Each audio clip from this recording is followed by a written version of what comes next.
السلام علیکم ورحمۃ اللہ وبرکاتہ۔ وعلیکم السلام ورحمۃ اللہ وبرکاتہ۔ اعوذ باللہ من الشیطان الرجیم، بسم اللہ الرحمن الرحیم۔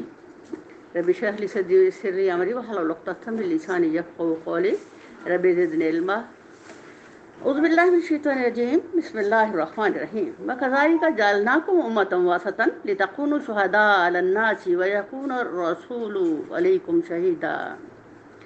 شروع اللہ کے نام سے جو بڑا مہربان اور نہایت رحم کرنے والا ہے۔ اور اسی طرح تو ہم نے تم مسلمانوں کو ایک امت وسط بنایا ہے تاکہ تم دنیا کے لوگوں پر گواہ ہو اور رسول صلی اللہ علیہ وسلم تم پر گواہ ہو۔ امت وسط سے مراد ایک ایسا اعلیٰ اور اشرف گروہ ہے جو عدل و انصاف اور توسط کی روش پر قائم ہو، جو دنیا کی قوموں کے درمیان صدر کی حیثیت رکھتا ہو۔ سبحان اللہ۔ امت محمد صلی اللہ علیہ وسلم پر پیغمبرانہ فریضہ ڈالنا ہی اس کو صدر کی حیثیت عطا کرتا ہے۔ اگر اعزاز بہت اعلیٰ ہے تو اس کی کوتاہی پر گرفت بھی سخت ہے۔ اس فریضہ کو احسن ادا کرنے والوں کا درجہ کل قیامت کے دن بنی اسرائیل کے پیغمبروں سے بھی اعلیٰ ہوگا۔ رسول خدا صلی اللہ علیہ وسلم کے امتی جب کتاب اللہ کے نور سے اپنا سینہ روشن کر لیتے ہیں تو ان کی روشنی تاریک دلوں کو جلا بخشنے کا باعث بن جاتی ہے۔ امریکہ میں ایک سبزی والے کے پاس ایک آدمی سبزی لینے آتا ہے۔ سبحان اللہ۔ اس نے اسے پوری سبزی دے کر کچھ زائد بھی ڈال دی۔ وہ آدمی کہتا ہے کہ یہ اسٹیٹ کا قانون تھوڑا کم دینے پر بھی گرفت نہیں کرتا، تم نے تو مجھے پورا دے کر بھی اس میں زائد ڈال دیا ہے۔ تو کہنے لگا کہ بھئی میرا آقا اسٹیٹ کے قانون کو نہیں مانتا، اس کا قانون ہے وَالسَّمَاءَ رَفَعَهَا وَوَضَعَ الْمِيزَانَ أَلَّا تَطْغَوْا فِي الْمِيزَانِ وَأَقِيمُوا الْوَزْنَ بِالْقِسْطِ وَلَا تُخْسِرُوا الْمِيزَانَ۔ سبحان اللہ۔ آسمانوں کو اس نے بلند کیا اور میزان قائم کر دی۔ اس کا تقاضا یہ ہے کہ تم میزان میں خلل نہ ڈالو، انصاف کے ساتھ ٹھیک ٹھیک تولو اور ترازو میں ڈنڈی نہ مارو۔ وہ آدمی کہنے لگا کیا مذہب ہے تمہارا؟ اس نے بتایا کہ میں مسلمان ہوں، قرآن میری کتاب ہے، اللہ میرا رب ہے، محمد رسول اللہ میرے نبی ہیں۔ اس حسن و خوبی سے اس سبزی والے نے اپنے مذہب کا تعارف کروایا کہ وہ آدمی وہی مسلمان ہو گیا۔ سبحان اللہ۔ امت وسط عمل کے ایسے حسن و جمال سے دوسروں کے لیے اپنے آپ کو پرکشش بنا دیں، حکمت کی زبان سے دلوں میں اتر جائیں تاکہ الحمدللہ اللہ تعالیٰ کے دربار میں کل قیامت کے دن ہماری گواہی بہترین ہو۔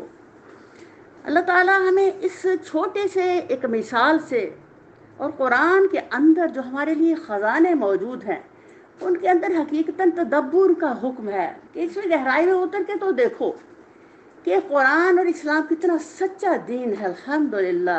اور جب کوئی اس قرآن کے مطابق اپنی زندگی کے سانچے کو ڈھال لیتا ہے تو اس کے عمل کی قوت اور اس کی زبان کی تاثیر دلوں کو بدل دینے کے لیے کافی ہے۔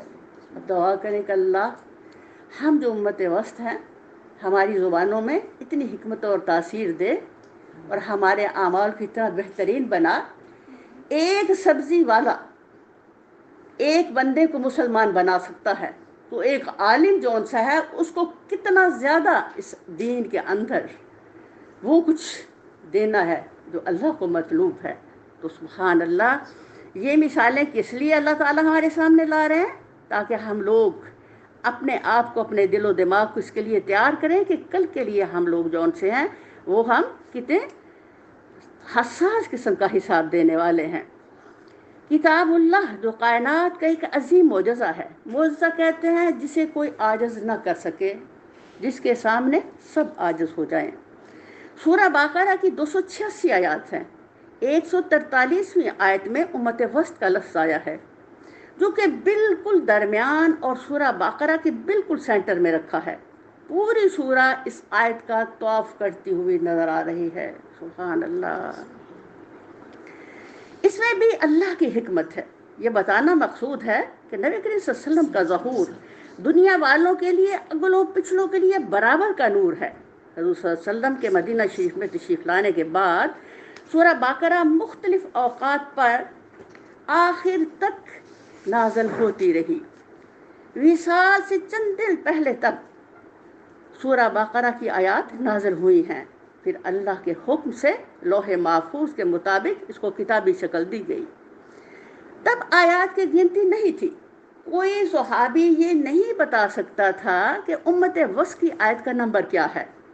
قرآن پر سرچ کا کام غیر عرب نے کیا، کیونکہ ان کے پاس علم، فلسفہ اور لائبریریز تھی۔ عرب تو بدو لوگ تھے۔ وسط کی آیت کا نمبر کیا ہے؟ ترتیب کے بعد جب آیات پر نمبر لگائے گئے تو قرآن کے لفظ پر تحقیق ہوئی تو پتہ چلا کہ کس طرح اس آیت کو اللہ تعالیٰ نے بالکل درمیان میں رکھا ہے۔ درمیانی کا لفظ بالکل درمیان میں ہونا اللہ تعالیٰ کے اعداد و شمار میں بھی بڑا گہرا سبق اور پیغام ہے۔ یہ قرآن کا کمال اور پرفیکشن ہے کہ سورہ بقرہ مدینہ کے بعد مدینہ کے پہلے دور کی ہے، کچھ حصہ سیرت کے آخر میں آیا۔ اس کے نزول کے وقت اور آیات بھی نازل ہوتی رہی جو دوسری صورتوں میں شامل ہوتی رہی۔ پتہ چلا کہ یہ یقیناً اللہ کا کلام ہے، انسان کی قدرت اور صلاحیت میں ہی نہیں ہے کہ ایسی ترتیب و تقسیم کر سکے۔ دنیا کی کوئی کتاب بھی ایسی ترتیب میں نہیں ہے۔ یہی وجہ ہے کہ اس چیلنج کو کوئی ایک آیت ہی بنا لائے، نہ کوئی آج تک قبول کر سکا اور نہ کر سکے گا۔ اسی طرح کتاب اللہ جیسے بھی کوئی کتاب نہیں لا سکتا، کیوں؟ جیسے اللہ کائنات میں سب سے اعلیٰ ہے، اسی طرح یہ کتاب بھی اس کائنات میں سب سے اعلیٰ کتاب ہے۔ کل قیامت کے دن قابل فخر یہ امت ہوگی۔ نبی کریم صلی اللہ علیہ وسلم نے فرمایا قیامت کے دن میری امت ایسے ہوگی جیسے سفید بیل کے اوپر سیاہ بال یا سیاہ بیل کے اوپر سفید بال۔ قیامت کے دن نبی صلی اللہ علیہ وسلم اپنی امت کی کثرت پر فخر کریں گے۔ دنیا میں سب سے زیادہ شرح پیدائش مسلمانوں کی ہے، یہ بھی اللہ کے حکم سے ہے۔ یروشلم کے اندر ایک گائنی کا ڈاکٹر بتاتا ہے کہ ہم لوگ تمام میتھڈ یوز کرنے کے باوجود کامیاب نہیں ہو سکے کہ کسی یہودی کے 2 سے زیادہ بچے پیدا کر سکیں۔ اس وقت کے سرچ میں پوری دنیا میں اسلام دوسرے نمبر پر ہے۔ 10 یا 15 سال کے بعد انشاءاللہ سب سے بڑی آبادی مسلمانوں کی ہوگی۔ سبحان اللہ۔ یہ ہے وہ کلام جس پر تدبر کرنے سے کیسے کیسے ہیرے جوہر اور نور کے چشمے پھوٹتے ہیں، کس طرح سے کتاب اللہ ہمیں ہماری حیثیت کی پہچان کے لیے تفکر کی رغبت دلاتی ہے۔ یہ ہم امت محمد صلی اللہ علیہ وسلم پر اللہ کی احسان ہے کہ اس نے ہمیں تمام امتوں میں صدر کی حیثیت دے کر عزت بخشی ہے۔ اللہ تعالی ہمیں فرض شناسی عطا فرمائے، ہمیں ہماری حیثیت کی پہچان دے، حق شناسی سے ہمارے سینوں کو منور فرمائے، کل کی سرخروئی کے لیے محنت کرنے والا بنائے، آمین۔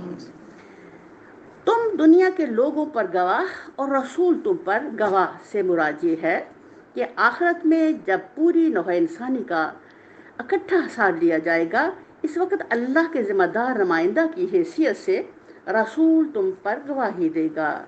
جو تعلیم ہم نے اسے دی تھی وہ اس نے تم کو بے کم و کاست پوری کی پوری پہنچا دی اور عملاً اس کے مطابق کام کر کے دکھا دیا۔ اس کے بعد رسول کے قائم مقام ہونے کی حیثیت سے تم کو عام انسانوں پر گواہ بن کر اٹھنا ہوگا۔ یہ بڑی غور طلب بات ہے کہ آج ہمیں اور کل کے دن کے لیے کس طرح اچھی گواہی چاہیے، آج بھی اور کل بھی، کیونکہ ہم ہی تو سب دنیا والوں پر گواہ بننے والے ہیں۔ اگر ہمارا ہی کوئی اچھا گواہ نہ ہوا تو ہم کیسے یہ گواہی دیں گے؟ اور یہ شہادت دینی ہوگی کہ رسول خدا صلی اللہ علیہ وسلم نے جو کچھ تمہیں پہنچایا تھا وہ تم نے انہیں پہنچانے میں، اور جو کچھ رسول صلی اللہ علیہ وسلم نے تمہیں عمل کر کے دکھایا تھا وہ تم نے انہیں عمل کر کے دکھانے میں اپنی حد تک کوئی کوتاہی نہیں کی۔ یہ پیغام ہے ہمارے لیے کہ ہم وہ پیغام، وہ شریعت، وہ طریقہ، وہ نبوت کا اعلیٰ فریضہ جو اللہ نے ہمارے کندھوں پہ ڈالا ہے اور نبی صلی اللہ علیہ وسلم نے پریکٹیکل کر کے دکھایا ہے، کیا وہ ہم ایز اٹ از دنیا والوں کو دے رہے ہیں، اس کا حق ادا کر رہے ہیں؟ جہاں ہم کدھر کھڑے ہیں، کم از کم اگر ہمیں کچھ بھی نہیں یہ چیز دے گی تو تفکر ضرور دے گی، ایک فکر دے گی کہ ہمیں آج سے اپنے عمل کی قوت کو بڑھاتے ہوئے ان فرائض کی ادائیگی کے لیے کچھ محنت کرنا ہے جو کل ہمارے سے پوچھ ہونے والی ہے۔ مسند احمد میں ہے، قیامت کے دن نبی آئیں گے اور ان کے ساتھ ان کی امت کے لوگ بھی۔ اللہ اکبر! ان سے پوچھا جائے گا کیا اس نبی نے تمہیں تبلیغ کی تھی؟ وہ انکار کریں گے۔ نبی سے پوچھا جائے گا تم نے تبلیغ کی؟ وہ کہیں گے ہاں۔ کہا جائے گا تمہارا گواہ کون ہے؟ وہ کہیں گے محمد رسول اللہ صلی اللہ علیہ وسلم اور آپ کی امت۔ بس محمد صلی اللہ علیہ وسلم اور آپ کی امت بلائی جائے گی۔ ان سے یہی سوال ہوگا کیا اس پیغمبر نے تبلیغ کی؟ یہ کہیں گے ہاں۔ ان سے کہا جائے گا کہ تمہیں کیسے علم ہوا؟ یہ جواب دیں گے کہ ہمارے پاس ہمارے نبی آئے اور آپ نے خبر دی کہ انبیاء نے سبحان اللہ تیرا پیغام اپنی اپنی امتوں کو پہنچایا۔ یہ پیغام ہمیں کہاں سے کہاں تصدیق ہوئے؟ کتاب اللہ سے، قرآن عظیم۔ ہم قرآن پڑھتے ہیں، قرآن عظیم ہمیں بتا رہے ہیں۔ اب پوری آدم علیہ السلام سے لے کر کے تو نبی صلی اللہ علیہ وسلم کے پہلے کون سے پیغمبر تھے؟ عیسیٰ علیہ السلام۔ ان تک کی ساری خبریں جو قرآن ہمیں دے رہا ہے وہ کس لیے؟ تصدیق کرنے کے لیے۔ ہم کل تصدیق کریں گے کہ الحمدللہ ہم تک یہ بات پہنچی تھی کہ پیغمبروں نے پوری اپنی امانت اللہ نے جو انہیں دی نبوت کی اس کا حق ادا کیا۔ بلکہ قرآن عظیم تو ہم بڑی تشریح کر کے بتا رہا ہے بھائی امتوں نے کیا سلوک کیا اور نبیوں نے کتنی مشقتیں اٹھائیں۔ کتاب اللہ ہمیں کس طرح سے ہماری تربیت کری، ہماری کیوں تربیت کری؟ اس لیے ہمیں ساری کہانیاں جو سنائی جا رہی ہیں کہ بھی عظیم فریضہ ہمارے کندھوں پر ہے۔ اللہ تعالیٰ ساری پیغمبروں کی اور امتوں کی کہانیاں سنا کر کے تو ہمیں کیا بتا رہے ہیں کہ تم لوگوں کی زندگیوں میں یہ کچھ ہونے والا ہے اور تم کو کس طرح اس احسن فرض کو ادا کرنے کے لیے اپنا مشعل بنانا، کن کو؟ پیغمبروں کو۔ تو سارے ہی نبیوں پر ہم اسی لیے ایمان لاتے ہیں کہ وہ سارے ہی ہمارے لیے مشعل راہ ہیں۔ ابن حاتم میں ہے کہ نبی کریم صلی اللہ علیہ وسلم نے فرمایا میں اور میری امت قیامت کے دن ایک اونچے ٹیلے پر ہوں گے، تمام مخلوق میں نمایاں ہوں گے اور سب کو دیکھ رہے ہوں گے۔ سبحان اللہ! اس روز تمام دنیا تمنا کرے گی کاش وہ بھی ہم میں سے ہوتے۔ جس نبی کی قوم نے اسے جھٹلایا ہے ہم دربار رب العالمین میں شہادت دیں گے کہ ان تمام انبیاء نے جو حق رسالت ادا کیا تھا۔ سبحان اللہ! یہ ہے آپ قابل فخر، آپ کل قابل فخر ہوں گے۔ یہ ہے فخر والی بات الحمدللہ کہ ہم نے جو لا الہ الا اللہ محمد رسول اللہ پڑھا، قیامت کے دن ہمارے لیے کتنا بڑا اعزاز بننے والا ہے۔ اور اعزاز کیسے بنے گا؟ جب ہم اپنے عمل کی قوت کو بڑھائیں گے اور اس کے حق کی ادائی کے لیے ہم عدن رہوں گے۔